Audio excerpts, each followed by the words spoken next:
মাও নাই রে বাপও নাই রে ছিল হজুরে রে ভাই ভাই যে আমার পানি আনতে ফুরাত নদী যায় বেলা হলো সন্ধ্যা হলো আইলো না ফি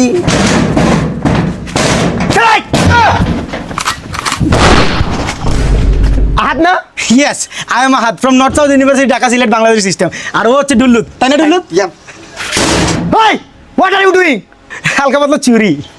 তোদের জীবনটা যাইব এই চুরি কইরা এই জন্য তোদের এই গ্রুপটা আমি সেরা দিছি যতদিন রাকিব চায়ের বিল দিতে পারছি আড্ডায় অতদিন রাকিব বন্ধ ছিল আর যেদিন থেকে চায়ের বিল দিতে পারি নাই ওই দিন থেকে রাকিব হয়ে গেল মাদারটির তুই আর আমি একসাথে এক অক্সফোর্ড ইউনিভার্সিটি থেকে পড়ালেখা করছি তুই ফাঁস করলি আর আমি ফেল করলাম কিন্তু তোর কাজটা আজকে বৈধ আর আমার কাজটা আজকে বৈধ উচ্চ শিক্ষিত হলে খালি মানুষ হওয়া জানা মাথায় জ্ঞান থাকা লাগে বাপ মা এই শিক্ষা দিছে যে কোনোদিন কারো হক মেরা খাবে না এই গোটটা কার জানোস আরে এই গোটটা আমার এক মারপেটের চাচার ঘরের খালাতো ভাই কিন্তু এই গোটটার ভিতরে তোরা যে এই কাজটা করবি কোনোদিন কল্পনাও করে নাই এই ঘরটা অনেক মায়ার ঘর জানো অনেক স্মৃতি আছে এই ঘরে অনেক রাতের আড্ডা আছে এই ঘরটায় তোরা যে এই করে আসবি যদি জানতাম আমি জীবনে তোর কাছ থেকে এটা আমি আসা আচ্ছা এটা কি পাত্তর দেওয়া জীবনে বান্ধব এটা বেশি বুঝস তোরা কাট